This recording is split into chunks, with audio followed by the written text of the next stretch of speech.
নমস্কার, আমি প্রিয়ব্রত আর আমার ইউটিউব চ্যানেল গল্পপ্রিয়তে সবাইকে স্বাগত।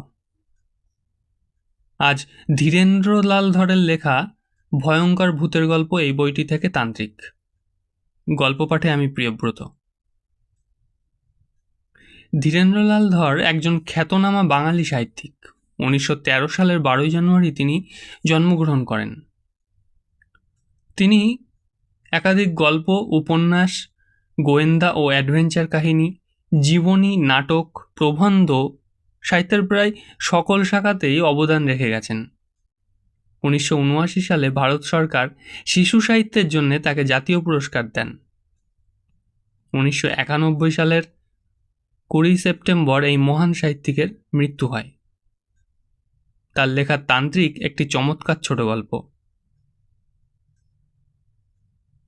তো দেরি না করে শুরু করা যাক আজকের গল্প, ধীরেন্দ্রলাল ধরের লেখা তান্ত্রিক।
করে বিদায় নেয়।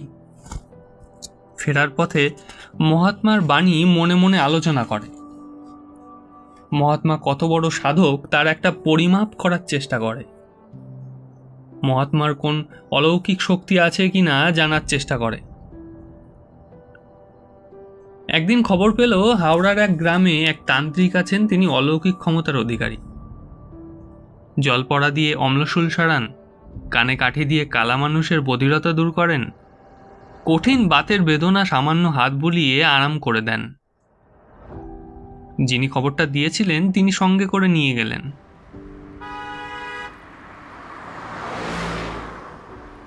বাস থেকে নেমে মাইলখানেক হেঁটে গেলে একটি ছোট্ট গ্রাম। গায়ের গোড়াতেই এক পুকুর পাড়ে একটি ছোট্ট মন্দির। মন্দিরের পাশেই একখানি চালা ঘর। ঘরের দাওয়ায় একজন জটাধারী সাধু বসে আছেন। সামনে ধুনুচিতে আগুন জ্বলছে। পাশে একটা কলসি ও ভাঁড়। কয়েকজন পুরুষ ও মহিলা হাত জোড় করে সামনে মাদুরে বসে আছে। দুর্গা বিনোদও বসে পড়ল।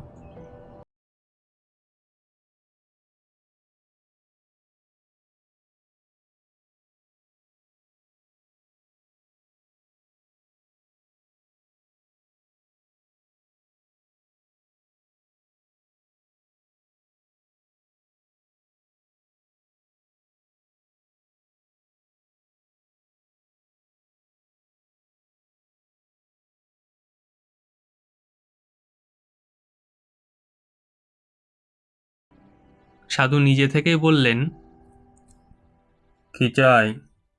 গুরু।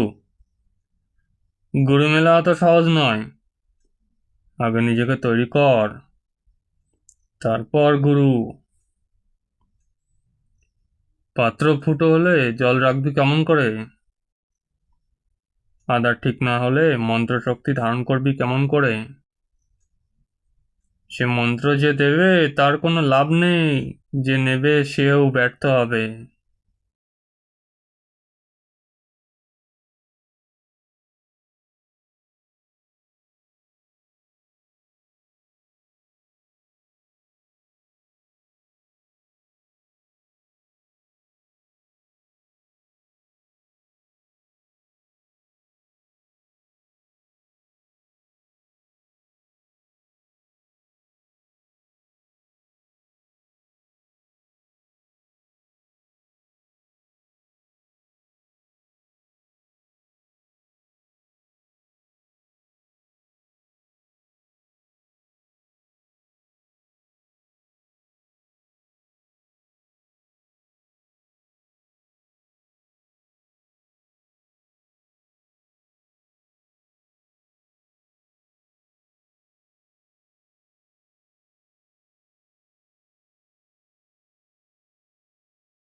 অনর্থক কোনো ঘোরাফেরা করে পরিশ্রম করে না। রাত 12টা অবধি বই পড়া ছেড়ে দিয়েছে। কালীবাবার কথা মতো নিজেকে এসে দীক্ষা গ্রহণের উপযুক্ত করে তুলেছে। হঠাৎ একদিন মাস 6 পরে কালীবাবা বললেন, তুই তো রবিবারে আসিস, আসছে শনিবার আয় না, সেদিন অমাবস্যা, রাতে মায়ের পুজো দেখবি। এ তো আমার সৌভাগ্য। সন্ধ্যায় চলে আসবি, রাতে এখানে থাকবি। সারা রাত জাগতে পারবি তো? আমি সারা রাত ধরে পুজো করি, একটা রাত তো। তাহলে আসার সময় মায়ের পুজোর নিয়ে আসিস। কি আনতে হবে বলুন? তুই আর কি আনবি? 3 বোতল দেশি মদ আনবি, কারণ বাড়ি, তাতেই হবে। কালীবাবা গুনগুন করে উঠলেন, মদ খাই মা কালী বলে। তারপর কলসি থেকে এক ভার মদ নিয়ে গলায় ঢাললেন। দুর্গাবিনোদ সেদিন খুশি হলো। কালীবাবা মদ চেয়েছেন, পুজো দেখার জন্য ডেকেছেন, এবার তিনি প্রসন্ন হবেন। উৎফুল্ল মনে দুর্গাবিনোদ সেদিন বাড়ি ফিরল। শনিবার এক সন্ধ্যায় রেশন ব্যাগের মধ্যে 3 বোতল দেশি মদ নিয়ে দুর্গাবিনোদ কালীবাবার আশ্রমে এলো। তখন ঘরে ঘরে আলো জ্বলছে। কালীবাবা দাওয়ায় বসেছিলেন। বললেন, এনেছিস? দে। বোতল 3টি নিয়ে কালীবাবা মন্দিরে চলে গেলেন। বললেন, 2 ঘন্টা এখানে বস, পুজোর সময় আমি তোকে ডাকবো। মাদুর পাতা ছিল। দুর্গাবিনোদ সেই মাদুরের উপর উঠে বসল। কমিনিট বসে থাকার পরেই দুর্গাবিনোদ বুঝল রাতের অন্ধকারে চুপ করে বসে থাকার মতো স্থান সেটা নয়। কানের পাশে মশার ডাক আর থামতে চায় না। বুদ্ধি করে দুর্গাবিনোদ রেশনের থলির মধ্যে একখানা চাদর এনেছিল। এবার সেই চাদরখানা দিয়ে আপাদমস্তক মুড়ে দিল। শুধু চোখ দুটো বেরিয়ে রইল, তবু মনে হয় যেন মশা কামড়াচ্ছে। সামনে অন্ধকার, মাঠ ঘাট গাছপালা সবই কালোয় মিশে গেছে। অনেকটা তফাতে 2-3টে ঘরের জানালায় আলো দেখা যাচ্ছে। কাছাকাছি মানুষ আছে বলে মনে হয় না। কালীবাবার এই ঘরখানাতেও কেউ থাকে না, তার পরিজনরা থাকে ওই গ্রামে। এখানে কালীবাবা একা থাকেন সাধন ভজনের জন্য। ঝিঝি পোকা ডাকছে, চারিপাশে নিঝুম। এই তো সন্ধ্যায় হয়েছে, এরই মধ্যে মনে হয় রাত যেন দুপুর হয়ে গেল। এভাবে কতক্ষণ বসে থাকতে হবে কে জানে। কালীবাবাও তো মন্দিরে ঢুকে দরজা বন্ধ করে দিয়েছেন। পাশে একজন কথা বলার মানুষ থাকলে ভালো হতো, বড় একা একা মনে হয়। দেয়ালে হেলান দিয়ে দুর্গাবিনোদ ঝিমুতে শুরু করে। দুর্গাবিনোদ কোনো এক সময় বোধহয় ঘুমিয়েই পড়েছিল। সহসা ঘুম ভাঙল কালীবাবার ডাকে। আয়, উঠে আয়, এবার মায়ের আরতি হবে। ধর্মর করে উঠে দুর্গাবিনোদ কালীবাবার অনুসরণ করল।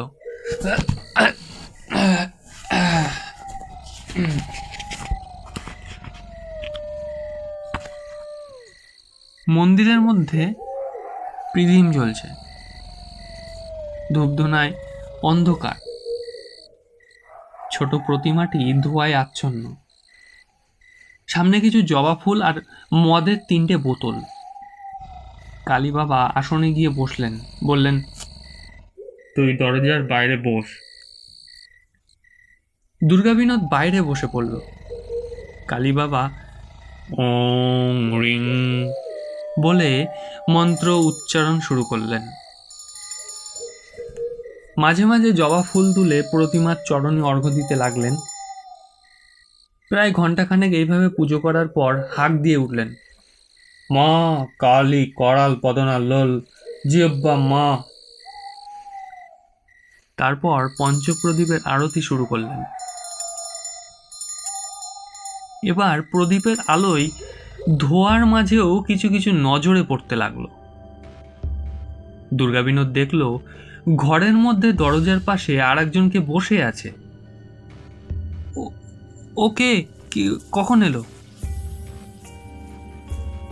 পঞ্চপ্রদীপ ঘুরতে ঘুরতে আলোটা যখনই সেদিকে পড়ে দুর্গাবিনোদ লোকটির মুখের পানে নজর করে।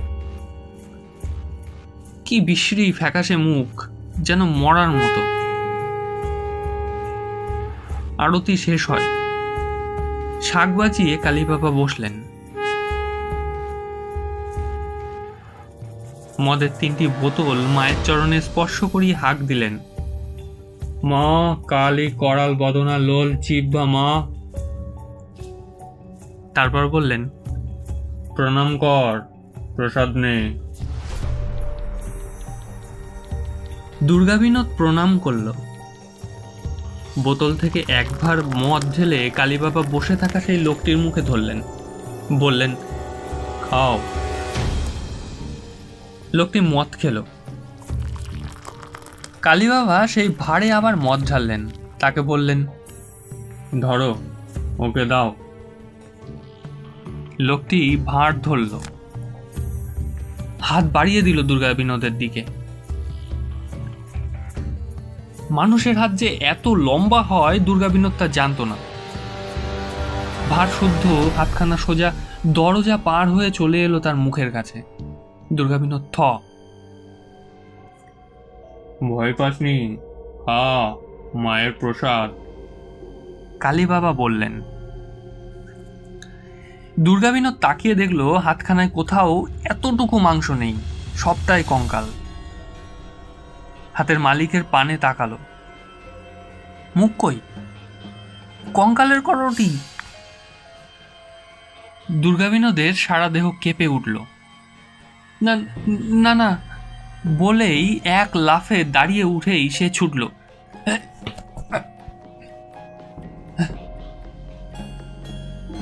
সোজা পথ দিয়ে সে ছুটল। কানে এলো পেছনে কে যেন অট্ট হাসি হাসছে। সেই অন্ধকার পথে পুরো 2 মাইল ছুটে এসে দুর্গাবিনোদ থামলো একেবারে বাজারের মধ্যে।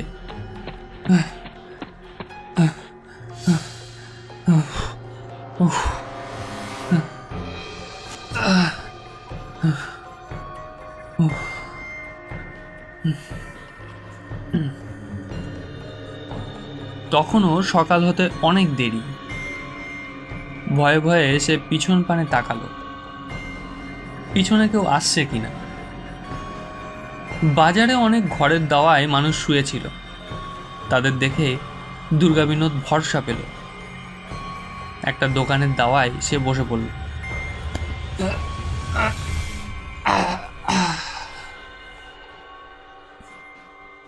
পরক্ষণেই মনে হলো সেই হাতখানা তার মুখের সামনে মদের ভাঁড়টা যেন এগিয়ে ধরেছে। দুর্গাবিনোদ চিৎকার করে অজ্ঞান হয়ে গেল।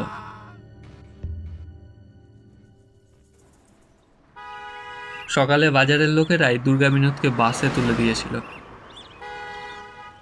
ভয়ের ভাবটা কাটিয়ে উঠতে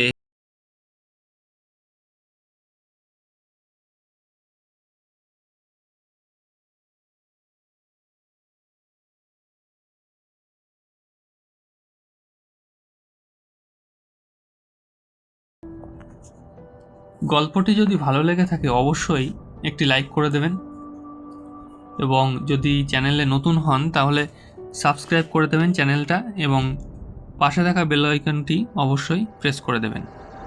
ধন্যবাদ।